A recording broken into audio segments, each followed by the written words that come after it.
ऊपर पहले से थी, थोड़ा मौका लेट मिला हमको, लेकिन आप जो हमारे ऊपर विश्वास रख के आया है, आपका विश्वास कायम रहेगा।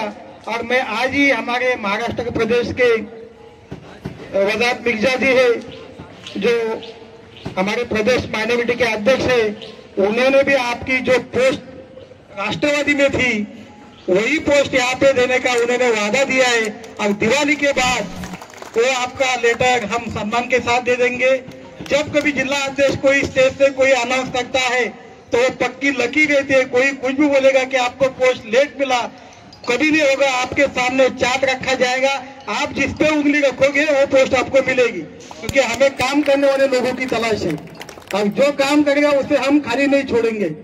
हमने देखा देश के अंदर जो माहौल है, आप रोजगार मांगोगे तो हिंदुस्तान पाकिस्तान सुनने को आएगा। आप महंगाई के बारे में बोलोगे तो हिंदू मुस्लिम, उसके सिवा इनको आप उनके बीजेपी के प्रवक्ता को बोलो। चैलेंज है, कभी भी हमारे किसी के साथ वो डिबेट पे आए और विकास का कोई काम किया हो तो बताए। तो विकास पे बात नहीं करेंगे। 11 साल सत्ता में है, फिर भी हिंदू खतरे में है। ये समझने की बात है हमारे हिंदू भाइयों को, क्योंकि जब कोई त्योहार आएगा, नवरात्रि में तो उन्होंने अलग ही फंडा निकाला जाके भाई नवरात्रि में आएंगे तो तिलक लगाओ। अरे जिस देश के आजादी में सभी भाइयों ने एक साथ काम किया, अपनी कुर्बानी दी, तभी कभी किसी ने किसी की जाति नहीं पूछी, ना धर्म पूछा, खाली भारत का तिरंगा देखा। लेकिन देश के अंदर ये माहौल बिगाड़ने का काम करे। मैं आप सभी साथी से बोल रहा हूँ, राहुल जी ने जो कैंपेनिंग किया है, वोट चोर गद्दी छोड़, इसलिए आपका यहाँ फॉर्म पे साइन और नाम लिया है। हम भारी तादाद में यह फॉर्म भर के राहुल जी के हाथ मजबूत करना है। और महाराष्ट्र में हमारे प्रदेशाध्यक्ष हर्षवर्धन सत्तार साहब है, उनका हाथ मजबूत करने के लिए हमें ये कैंपेनिंग लगाना है। चुनाव आएंगे जाएंगे, चुनाव के लिए हमें काम नहीं करना, लोगों के दिल में बसने के लिए हमें काम करना है। जो 70 साल में कांग्रेस ने इस देश को दिया, उसको बेचने का काम बीजेपी कर रही है। और उनके पास कोई एजेंडा नहीं है, तो खाली नफरत फैलाने का काम कर रहे हैं। मेरे हिसाब से अफरोज भाई, आपके यहाँ भी कुछ बीच में चल रहा था, आपको लेके बहुत बवाल बना रहा था, लेकिन हमने अपने पार्टी के कार्यकर्ताओं को कहा कि हमें पूरी ताकत से अफरोज भाई के साथ रहना है, क्योंकि कोई गलत बात हो तो हम सहन करने वाले नहीं है। आप हमारे समाज पार्टी को साथ देने वाले आपके समाज के लोग हैं, दलित है, क्रिश्चियन है, हम उन्हें खाली नहीं छोड़ेंगे, क्योंकि आप है तो हम है। हम वोटों की राजनीति नहीं करते। राहुल जी ने हमें एक नारा दिया है, नफरत की बाजार में मोहब्बत की दुकान। आज जो मोहब्बत की दुकान आज जिस तरह से चल रही है, आज विपक्ष के पैरों तले उनकी जमीन खिसकने वाली है। आज हमारे लोगों को बताया जाता है कि जिस तरह से बंटवारा हुआ, पाकिस्तान को 55 करोड़ दिए, और उस टाइम पाकिस्तान को 55 करोड़ नहीं दिए होते तो आज हम खुशी से रहते थे। लेकिन हमारे लोगों को भी थोड़ा नॉलेज चाहिए। 1960 में महाराष्ट्र से जब गुजरात को अलग किया, तभी महाराष्ट्र ने गुजरात को 60 करोड़ 1960 में दिया है। तो लोगों की आंखों में धूल फेंकने का काम करे। हमारी नेता सोनिया जी के बारे में भी वो व्हाट्सएप यूनिवर्सिटी में कुछ गलत वीडियो, नेहरू जी हो, गांधी जी हो, मैं आप सब सिपाहियों से आह्वान करता हूँ, विनती करता हूँ, आप सोशल मीडिया, इंस्टा हो या फेसबुक, कांग्रेस की जितनी भी साइट है उस पर देखिए, आपको बहुत सारी जानकारी मिलेगी। जो स्विट्जरलैंड में रहती है उर्सुला हंड्सन, वो सेलिब्रिटी का मैडम के साथ फोटो कंपेयर करके उनको बदनाम करने का काम करे। और जो 2014 में देश को आजादी मिली, जो सोच रखने वाले लोग हैं, नए लोग, उनमें गुमराह करने का काम ये बीजेपी के आईटी सेल कर रही है। आए दिन गलत फोटो वीडियो आते रहते हैं, इसलिए फैक्ट चेक में भी, गूगल में भी आप चेक कर सकते हैं कि वास्तव में देश में क्या चल रहा है। राहुल जी जिस तरह देश को लेके आगे चल रहे, ना बीजेपी का कोई मणिपुर गया, ना इन्होंने कभी पदयात्रा निकाली, ना जो हमारे पंजाब में किसान बैठे थे उनके लिए कभी गए। इनका खाली नफरत फैलाने का एक ही काम है।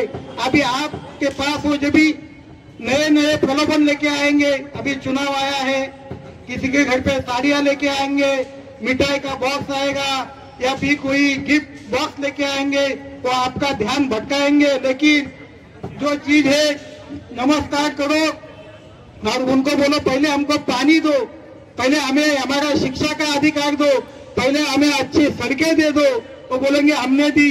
वो बोलो एक बारिश में भी वो भाग के चली गई, बारिश में भीग के, क्योंकि उन्होंने जो कॉन्ट्रैक्टर भी अपॉइंट किए हैं सब 20% कमीशन के लिए है।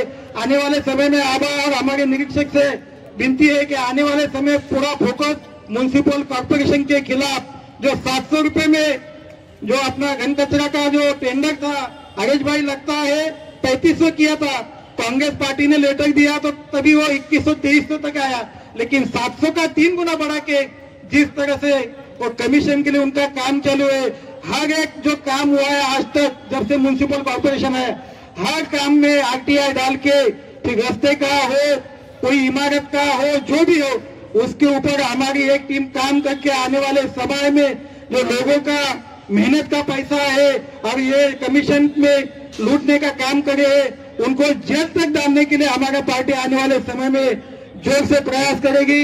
हमें जरूरत लगेगी तो प्रदेश से कोई अच्छे एडवोकेट जो इस चीज में माहिर हो, वो एक टीम लगा के इनको कोर्ट में खींचने का भी काम हम आने वाले समय में करेंगे। जब हमने खागर में पानी का मोर्चा निकाला, इनको नींद नहीं आई तो एक दिन पहले ही भाग के गए सिडको ऑफिस में कि हमें पानी दो।